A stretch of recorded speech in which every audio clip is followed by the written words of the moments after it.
IMSA family, we're going to do part 2 of our tech tour, the main EVO changes for this year in the GT3 base cars, GTD PRO, GTD. We're going to look at Porsche, we're going to look at Ford, we're going to look at Ferrari, all the things that have been allowed to change, update, improve. Let's fire and take a look, and then we're going to say farewell with a little bit of help and insight from our friend Jonathan Grace. As we continue our tech tour, moving over to the Porsche 911 GT3R, our friends at autoracing, Rexy. Key new change here, up front, new louvers for 2026. Nothing else really, any kind of major changes from Porsche. This is being applied to every model here, so anyone running the 911 GT3R will have these new louvers in place. After that, we move to the back of the car for the next major change. It's also aerodynamic, and that is a 4mm tall gurney flap running across the entire span of the wing. A very interesting decision by IMSA to allow this 4mm gurney. This allows for more absolutely efficient downforce creation. Of course, the great Dan Gurney would only do something that was efficient. But with this addition of this 4mm gurney, IMSA's actually put Porsche in a slightly narrow box in terms of rear wing angles that can be used. If you look at the adjusters here on the swan neck, before the gurney allowance, pre-2026, I believe the range, the angle of inclination that was allowed was anywhere between 6 and 13 degrees.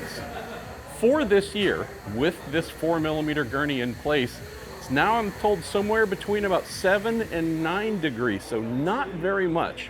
So what you see here with the angle that's being carried, except for a slight variance, nose up or nose down, this is going to look very similar to the angle that it's at right now. After that, we have some options with suspension geometry. So not actual hardcore changes baked in, but the Porsche 911 GT3R teams have geometry options they can go to, both front and rear. The last item of major significance at the rear here, the rear upright, the rear wheel bearing, ceramic, onto a ceramic wheel bearing. Also new cooling being added to the rear upright, so just to bring the temperature down a little bit, stay in a slightly happier range.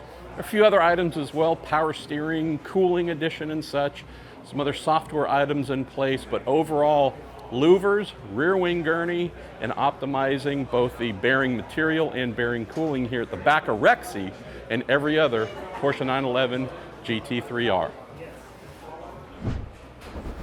Ford, defending winners, the Rolex 24 at Daytona in the GTD Pro class. Also running here, our friends at Gradient Racing in GTD as well, the Pro-Am class. During the off-season, Ford, Multimatic, their partners, decided, you know, we're going to use one of those evolution options for this new season. Made a number of changes to the Mustang GT3. Up front, if you're familiar with its shape the previous year, this is new. These dive planes, brand new addition, never been on this car before. Huge help, a little more aero stability, not just the downforce side. As the car is moving, rolling, high-speed corners in particular, just adding a bit more stability. Drivers finding it's really helping them. To complement that, a new splitter design. We don't call them front splitters. There's only one splitter on the car, so it's just the splitter. But a new splitter design as well. And we actually have the main piece from the back of the car, so we get to show it to you up front, that being the diffuser.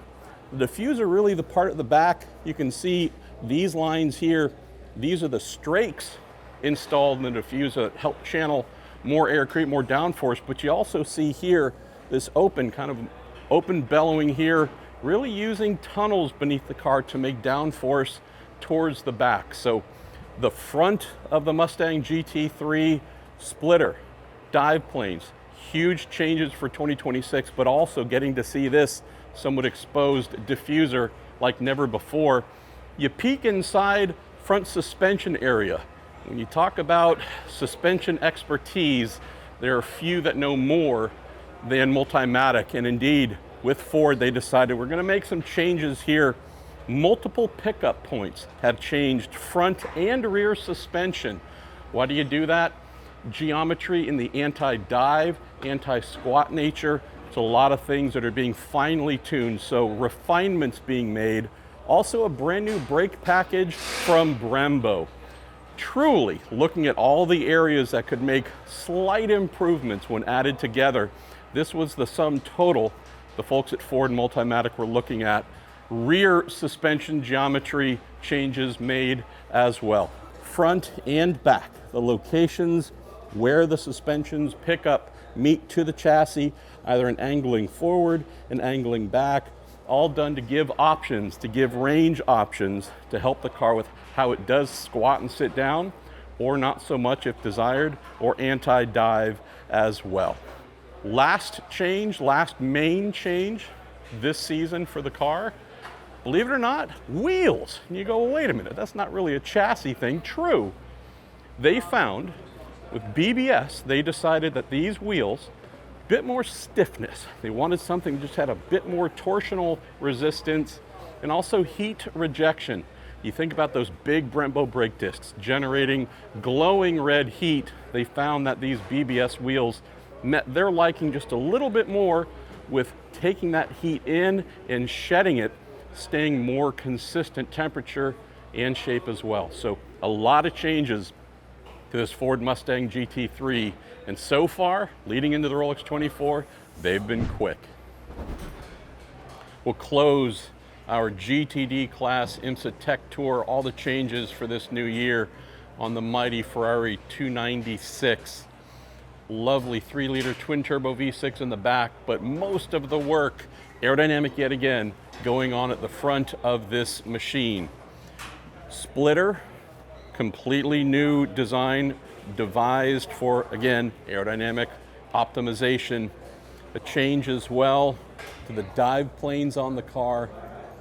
We have not only the splitter and dive plane arrangement that is new and developed, but also as you look beneath, we'll have to do a bit of imagining here. Unfortunately, we can't see with the car fully put together, but on the back side of the splitter, we have some changes there, some vortex generators, try and attach the air coming through, make better downforce, more downforce here. Efficiency always key.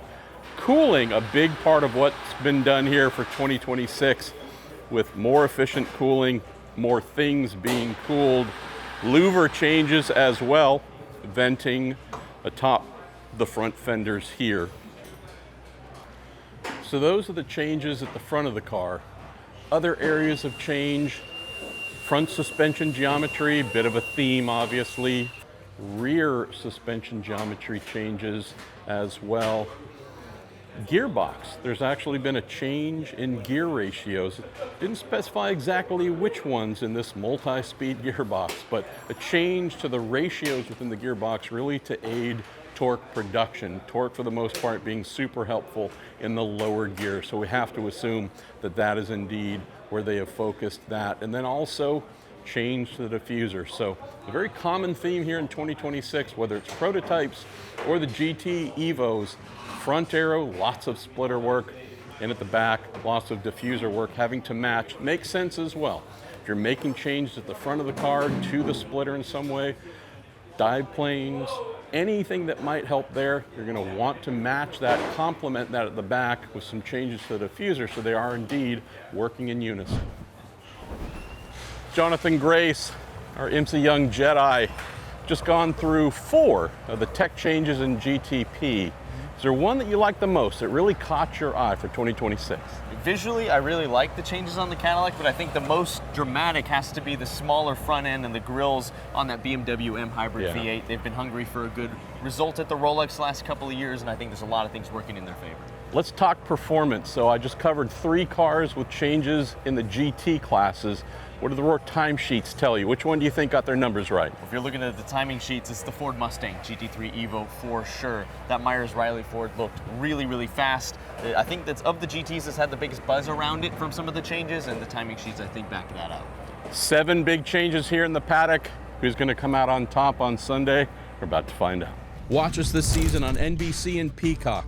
Be sure to subscribe to IMSA on YouTube, and if you're interested in digital activation in motorsports, visit imsa.com/partnership.